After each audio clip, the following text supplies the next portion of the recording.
اعوذ باللہ من الشیطان اللعین الرجیم بسم اللہ الرحمن الرحیم الحمد للہ رب العالمین والصلاة والسلام علی سید الانبیاء والمرسلین سیدنا و نبینا و شفیع المذنبین ابی القاسم مصطفیٰ محمد ثم الصلاة والسلام علی اہل بیتہ طیبین الطاہرین المعصومین المظلومین ولعنۃ اللہ علی اعدائہم اجمعین. اما بعد، قال اللہ تبارک و تعالی فی کتابہ الکریم وقولہ الحق. بسم اللہ الرحمن الرحیم.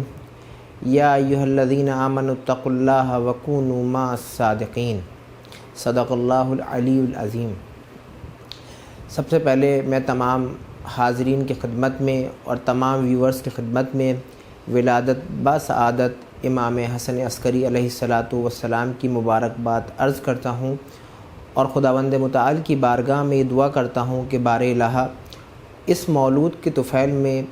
ہم تمام مومنین کی نیک حاجات کو پورا فرما اور ہم سب کے تمام گناہوں کو معاف فرما.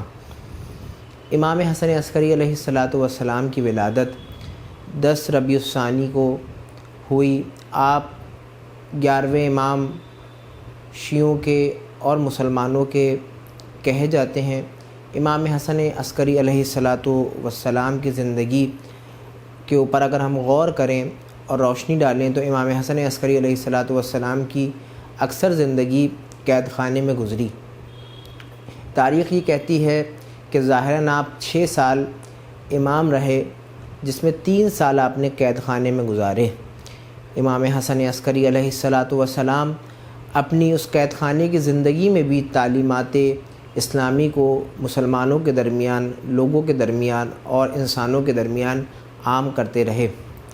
تاریخ یہ کہتی ہے کہ امام حسن عسکری علیہ الصلاۃ والسلام کا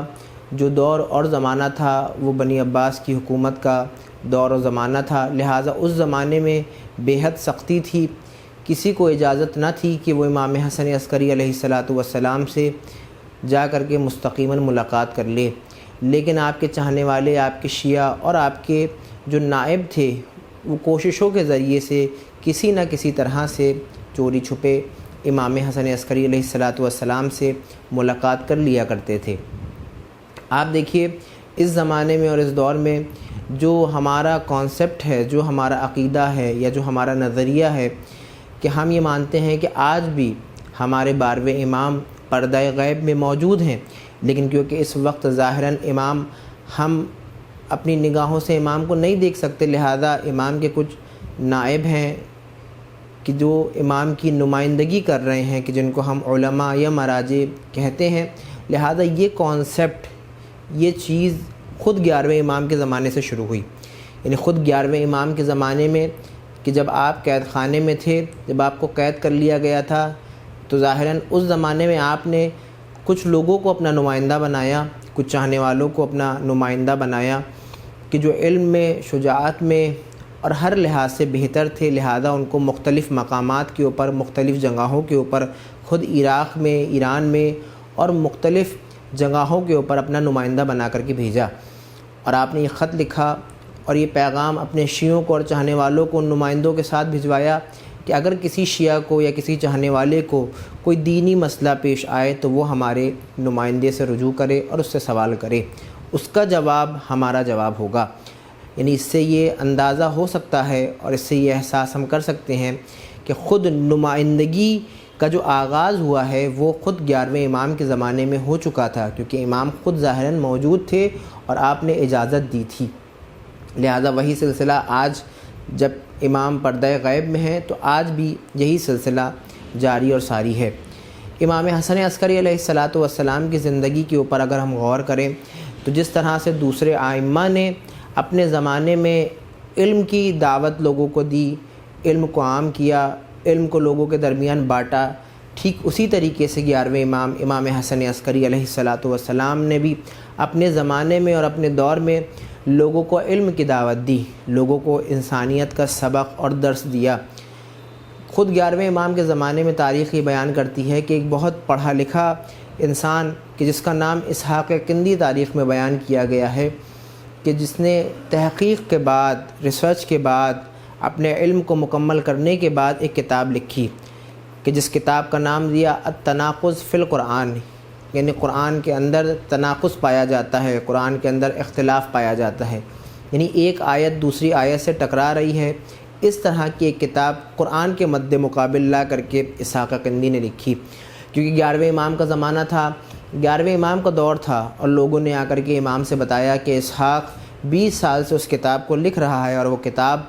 پوری ہونے والی ہے، مکمل ہونے والی ہے، کہ جس کا نام اسحاق نے التناقض فی القرآن دیا ہے۔ جب امام تک یہ خبر پہنچی تو امام نے اپنے ایک خاص شاگرد کو بلایا اور بلانے کے بعد یہ حکم دیا کہ تم جاؤ اسحاق قندی کے پاس اور جا کر کے تم اس کی شاگردی کو اختیار کر لو، اس کے شاگرد بن جاؤ۔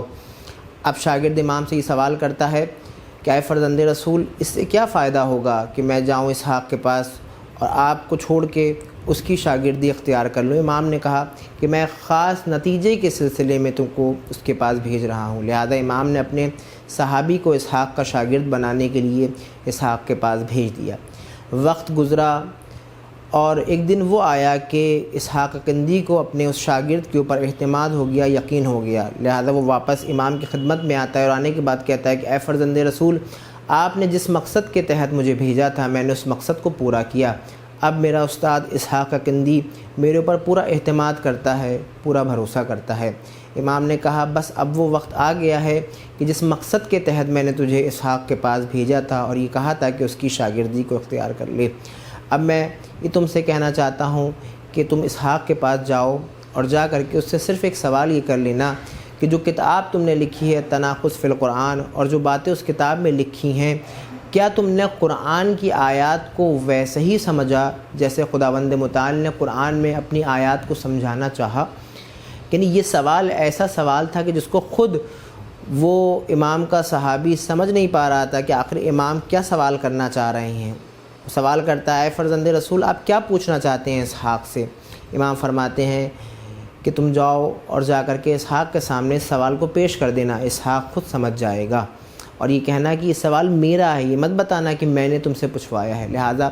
وہ جاتا ہے صحابی اور جا کر کے اسحاق سے کہتا ہے استاد محترم، میں آج آپ سے ایک سوال یہ کرنا چاہتا ہوں کہ جو کتاب آپ نے لکھی ہے 20 سال محنت کرنے کے بعد التناقض فی القرآن، اور جو اس میں باتیں آپ نے نشر کی ہیں یا بیان کی ہیں یا نقل کی ہیں یا لکھی ہیں، کیا قرآن کی آیات کو آپ نے ویسے ہی سمجھا ہے کہ جیسا خداوند متعال قرآن کو سمجھانا چاہتا ہے؟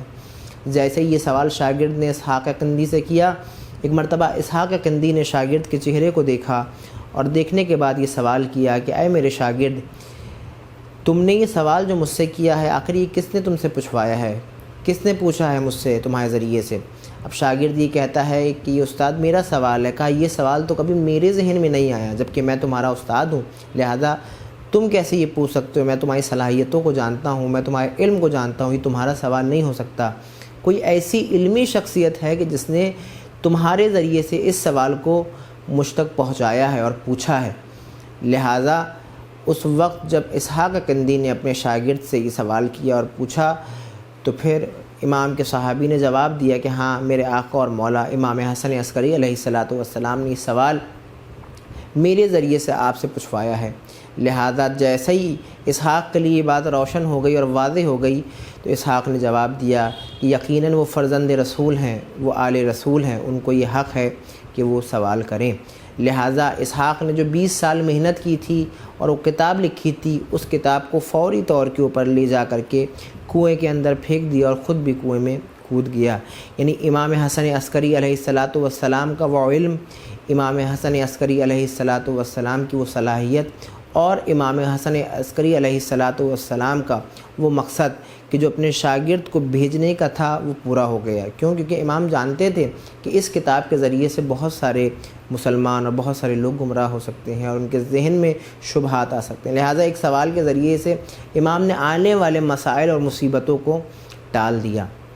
اسی طریقے سے بہت سارے معجزات اور بہت سارے واقعات امام حسن عسکری علیہ السلام کی زندگی میں ہمیں دیکھنے کو ملتے ہیں،